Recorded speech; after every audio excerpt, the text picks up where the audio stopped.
Psaume 104. Mon âme bénit l'Éternel. Éternel mon Dieu, tu es infiniment grand, tu es revêtu d'éclat et de magnificence. Il s'enveloppe de lumière comme d'un manteau, il étend les cieux comme un pavillon.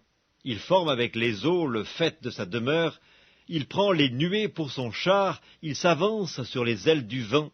Il fait des vents ses messagers, des flammes de feu ses serviteurs. Il a établi la terre sur ses fondements, elle ne sera jamais ébranlée. Tu l'avais couverte de l'abîme comme d'un vêtement, les eaux s'arrêtaient sur les montagnes, elles ont fui devant ta menace, elles se sont précipitées à la voix de ton tonnerre. Des montagnes se sont élevées, des vallées se sont abaissées au lieu que tu leur avais fixé. Tu as posé une limite que les eaux ne doivent point franchir, afin qu'elles ne reviennent plus couvrir la terre. Il conduit les sources dans des torrents qui coulent entre les montagnes. Elles abreuvent tous les animaux des champs. Les ânes sauvages y étanchent leur soif. Les oiseaux du ciel habitent sur leurs bords et font résonner leur voix parmi les rameaux. De sa haute demeure, il arrose les montagnes. La terre est rassasiée du fruit de tes œuvres. Il fait germer l'herbe pour le bétail et les plantes pour les besoins de l'homme, afin que la terre produise de la nourriture, le vin qui réjouit le cœur de l'homme, et fait plus que l'huile resplendir son visage, et le pain qui soutient le cœur de l'homme. Les arbres de l'Éternel se rassasient, les cèdres du Liban qu'il a plantés. C'est là que les oiseaux font leur nid, la cigogne a sa demeure dans les cyprès, les montagnes élevées sont pour les boucs sauvages, les rochers servent de retraite aux damans. Il a fait la lune pour marquer les temps, le soleil sait quand il doit se coucher, tu amènes les ténèbres et il est nuit, alors tous les animaux des forêts sont en mouvement. Les lionceaux rugissent après la proie et demandent à Dieu leur nourriture. Le soleil se lève, ils se retirent et se couchent dans leur tanière. L'homme sort pour se rendre à son ouvrage et à son travail jusqu'au soir. Que tes œuvres sont en grand nombre, ô Éternel, tu les as toutes faites avec sagesse. La terre est remplie de tes biens. Voici la grande et vaste mer, là se meuvent sans nombre des animaux petits et grands, là se promènent les navires, et ce Léviathan que tu as formé pour se jouer dans les flots. Tous ces animaux espèrent en toi pour que tu leur donnes la nourriture en son temps. Tu la leur donnes, et ils la recueillent, tu ouvres ta main, et ils se rassasient de bien.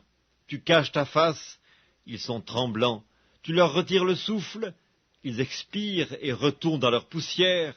Tu envoies ton souffle, ils sont créés, et tu renouvelles la face de la terre. Que la gloire de l'Éternel subsiste à jamais, que l'Éternel se réjouisse de ses œuvres. Il regarde la terre, et elle tremble, il touche les montagnes, et elles sont fumantes. Je chanterai l'Éternel tant que je vivrai, je célébrerai mon Dieu tant que j'existerai. Que mes paroles lui soient agréables, je veux me réjouir en l'Éternel. Que les pécheurs disparaissent de la terre et que les méchants ne soient plus. Mon âme bénit l'Éternel. Louez l'Éternel. Psaume 105. Louez l'Éternel, invoquez son nom. Faites connaître parmi les peuples ses hauts faits. Chantez, chantez en son honneur. Parlez de toutes ses merveilles. Glorifiez-vous de son saint nom. Que le cœur de ceux qui cherchent l'Éternel se réjouisse. Ayez recours à l'Éternel et à son appui, cherchez continuellement sa face.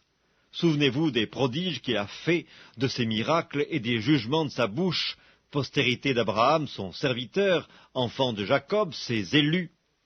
L'Éternel est notre Dieu, ses jugements s'exercent sur toute la terre. Il se rappelle à toujours son alliance, ses promesses pour 1000 générations, l'alliance qu'il a traitée avec Abraham et le serment qu'il a fait à Isaac. Il l'a érigé pour Jacob en loi, pour Israël en alliance éternelle, disant « Je te donnerai le pays de Canaan comme héritage qui vous est échu ». Ils étaient alors peu nombreux, très peu nombreux et étrangers dans le pays, et ils allaient d'une nation à l'autre et d'un royaume vers un autre peuple. Mais il ne permit à personne de les opprimer, et il châtia des rois à cause d'eux. Ne touchez pas à mes oins, et ne faites pas de mal à mes prophètes. Il appela sur le pays la famine, il coupa tout moyen de subsistance, il envoya devant eux un homme, Joseph fut vendu comme esclave, on serra ses pieds dans des liens, on le mit au fer, jusqu'au temps où arriva ce qu'il avait annoncé, et où la parole de l'Éternel l'éprouva. Le roi fit ôter ses liens, le dominateur des peuples le délivra, il l'établit seigneur sur sa maison et gouverneur de tous ses biens, afin qu'il pût, à son gré, enchaîner ses princes, et qu'il enseignât la sagesse à ses anciens. Alors Israël vint en Égypte, et Jacob séjourna dans le pays de Cam. Il rendit son peuple très fécond et plus puissant que ses adversaires. Il changea leur cœur au point qu'ils haïrent son peuple et qu'ils traitèrent ses serviteurs avec perfidie. Il envoya Moïse, son serviteur, et Aaron, qu'il avait choisi. Ils accomplirent par son pouvoir des prodiges au milieu d'eux. Ils firent des miracles dans le pays de Cam. Il envoya des ténèbres et amena l'obscurité. Et ils ne furent pas rebelles à sa parole. Il changea leurs eaux en sang et fit périr leurs poissons. Le pays fourmilla de grenouilles jusque dans les chambres de leur roi. Il dit, et parurent les mouches venimeuses, les poux sur tout leur territoire. Il leur donna pour pluie de la grêle, des flammes de feu dans leur pays. Il frappa leurs vignes et leurs figuiers, et brisa les arbres de leur contrée. Il dit, et parurent les sauterelles, des sauterelles sans nombre, qui dévorèrent toute l'herbe du pays, qui dévorèrent les fruits de leurs champs. Il frappa tous les premiers-nés dans leur pays, toutes les prémices de leur force. Il fit sortir son peuple avec de l'argent et de l'or, et nul ne chancela parmi ses tribus. Les Égyptiens se réjouirent de leur départ, car la terreur qu'ils avaient d'eux les saisissait. Il étendit la nuée pour les couvrir et le feu pour éclairer la nuit. À leur demande, il fit venir des cailles, et il les rassasia du pain du ciel. Il ouvrit le rocher, et des eaux coulèrent. Elles se répandirent comme un fleuve dans les lieux arides. Car il se souvint de sa parole sainte et d'Abraham, son serviteur. Il fit sortir son peuple dans l'allégresse, ses élus au milieu des cris de joie. Il leur donna les terres des nations, et ils possédèrent le fruit du travail des peuples, afin qu'ils gardassent ses ordonnances et qu'ils observassent ses lois. Louez l'Éternel. Psaume 106. Louez l'Éternel, car il est bon, car sa miséricorde durera toujours. Qui dira les hauts faits de l'Éternel? Qui publiera toute sa louange? Heureux ceux qui observent la loi, qui pratiquent la justice en tout temps. Éternel, souviens-toi de moi dans ta bienveillance pour ton peuple. Souviens-toi de moi en lui accordant ton secours, afin que je voie le bonheur de tes élus, que je me réjouisse de la joie de ton peuple, et que je me glorifie avec ton héritage. Nous avons péché comme nos pères, nous avons commis l'iniquité, nous avons fait le mal. Nos pères en Égypte ne furent pas attentifs à tes miracles, ils ne se rappelèrent pas la multitude de tes grâces, ils furent rebelles près de la mer Rouge, mais il les sauva à cause de son nom, pour manifester sa puissance. Il menaça la mer Rouge, et elle se dessécha, et il les fit marcher à travers les abîmes comme dans un désert. Il les sauva de la main de celui qui les haïssait, il les délivra de la main de l'ennemi. Les eaux couvrirent leurs adversaires, il n'en resta pas un seul, et ils crurent à ses paroles, ils chantèrent ses louanges. Mais ils oublièrent bientôt ses œuvres, ils n'attendirent pas l'exécution de ses desseins. Ils furent saisis de convoitise dans le désert, et ils tentèrent Dieu dans la solitude. Il leur accorda ce qu'ils demandaient, puis il envoya le dépérissement dans leur corps. Ils se montrèrent dans le camp, jaloux contre Moïse, contre Aaron, le saint de l'Éternel. La terre s'ouvrit et engloutit Dathan, et elle se referma sur la troupe d'Abiram. Le feu embrasa leurs troupes, la flamme consuma les méchants. Ils firent un veau en Horeb, ils se prosternèrent devant une image de fonte, ils échangèrent leur gloire contre la figure d'un bœuf qui mange l'herbe. Ils oublièrent Dieu, leur sauveur, qui avait fait de grandes choses en Égypte, des miracles dans le pays de Cam, des prodiges sur la mer Rouge, et il parla de les exterminer. Mais Moïse, son élu, se tint à la brèche devant lui pour détourner sa fureur et l'empêcher de les détruire. Ils méprisèrent le pays des délices, ils ne crurent pas à la parole de l'Éternel, ils murmurèrent dans leurs tentes, ils n'obéirent point à sa voix. Et il leva la main pour jurer de les faire tomber dans le désert, de faire tomber leur postérité parmi les nations, et de les disperser au milieu des pays. Ils s'attachèrent à Baal-Péor et mangèrent des victimes sacrifiées aux morts. Ils irritèrent l'Éternel par leurs actions, et une plaie fit irruption parmi eux. Phinéas se leva pour intervenir, et la plaie s'arrêta. Cela lui fut imputé à justice, de génération en génération, pour toujours. Ils irritèrent l'Éternel près des eaux de Mériba, et Moïse fut puni à cause d'eux, car ils aigrirent son esprit, et il s'exprima légèrement des lèvres. Ils ne détruisirent point les peuples que l'Éternel leur avait ordonné de détruire. Ils se mêlèrent avec les nations, et ils apprirent leurs œuvres. Ils servirent leurs idoles, qui furent pour eux un piège. Ils sacrifièrent leurs fils et leurs filles aux idoles. Ils répandirent le sang innocent, le sang de leurs fils et de leurs filles, qu'ils sacrifièrent aux idoles de Canaan, et le pays fut profané par des meurtres. Ils se souillèrent par leurs œuvres, ils se prostituèrent par leurs actions. La colère de l'Éternel s'enflamma contre son peuple, et il prit en horreur son héritage. Il les livra entre les mains des nations, ceux qui les haïssaient dominèrent sur eux.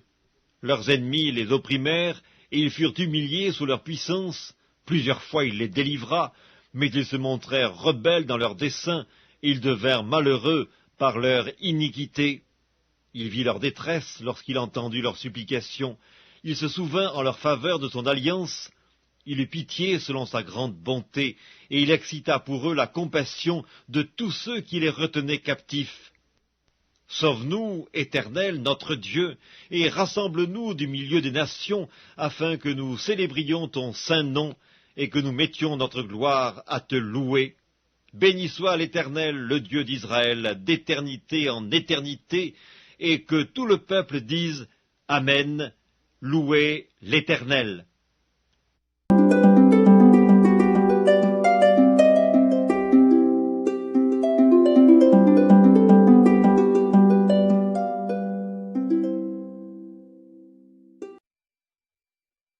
Évangile selon Jean, chapitre 16. Je vous ai parlé ainsi pour que vous ne soyez pas scandalisés.